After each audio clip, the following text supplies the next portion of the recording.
So you want to learn how to turn effectively, but you're constantly losing the ball and running into players. You don't know where to start or what drills to do.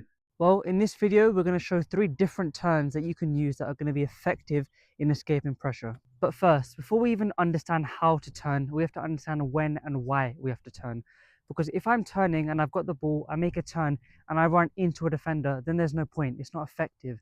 So you have to be able to identify where the space is, and you can do that by scanning. So you're ready, you're bouncing, have a look, you know that's the space. Whatever turn you do has to be in that space.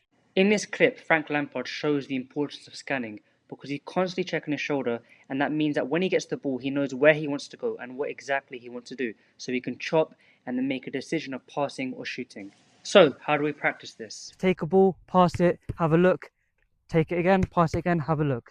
Just practice building the repetition of just passing against a wall or against some surface or with a partner, making sure you look every couple touches so you can identify where the space is.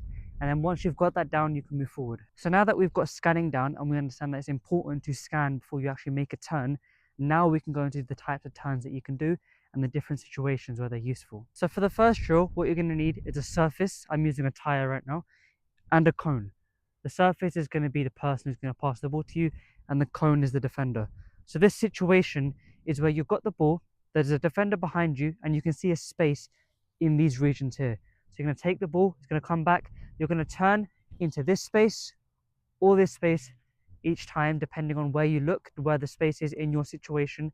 And this is going to be useful for when you're making a diagonal cut like that to drive into the space. So take a surface and kick the ball against it, really trying to get the initial reps in of the movement and try and master the simple turn out and a diagonal cut.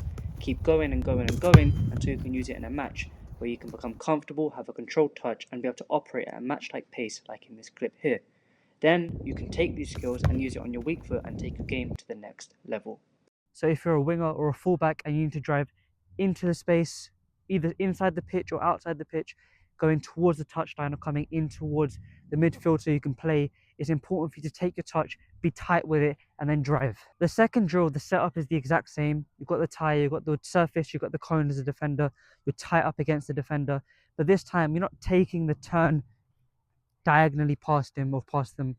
You're taking it and you're going horizontal and you're staying within that sort of line. You're still checking, seeing where the space is, but you're not trying to break the line straight away. What you're trying to do is take a positive touch and then playing forwards. So again, keep building the repetitions with normal passes on your strong foot, and then when you're really confident, you can start adding flair like Thiago does in this clip. So like in the clip with Thiago, his touch is towards the side and he's going away from the defender, but he's not being extremely risky in the sense that he's not turning into the defender and being extremely diagonal. He's turning into the space, and then he can from there progress the play by either passing or then taking extra touches to turn and dribble. So this last one really shows the importance of scanning. Sometimes when you're scanning, you're looking to the sides and you might notice that it's packed there, so you play the ball back instead of taking a turn. But if you look back and you see there's lots of space, you can take your touch and just be extremely positive straight away. This is going to be risky, but it can pay off really well. Like we turn in the player clips, you take the pass, you turn, then you drive, and you can go and take a shot. You can go and make another pass. You can go on a dribble, and that shows that you can fully break the lines of the press and progress your team forwards. So again, keep using the tire, using your surface to build the repetitions and build the practice of receiving the ball and turning into space. This drill is a bit different and it's more of a 180 turn, so really focus on opening up properly and using the ball well.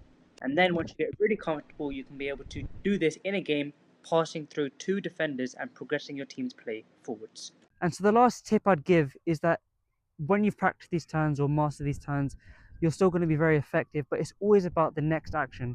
You get the ball, now you've turned, you're away from the player, but what do you do next? So really try and incorporate the next action into your drill and base it off your position. If you're a midfielder, focus on your next action being a pass or dribbling through the lines even more. So take a touch, turn, go on a dribble, find a pass. If you're a striker, if you're a winger, and you're doing that more diagonal cut, trying to go into the space, incorporate a shot or a cross. And then if you're a fullback, same thing, get a cross in, and then really try and suit it to your position and really focus on building the next action and building the repetitions with these drills. And if you find that after this drill you're struggling to hold onto the ball and you're struggling to build that ball mastery, I've got another video which goes through 5 simple drills that you can use to elevate your ball mastery, get your foundations down, and then progress your play.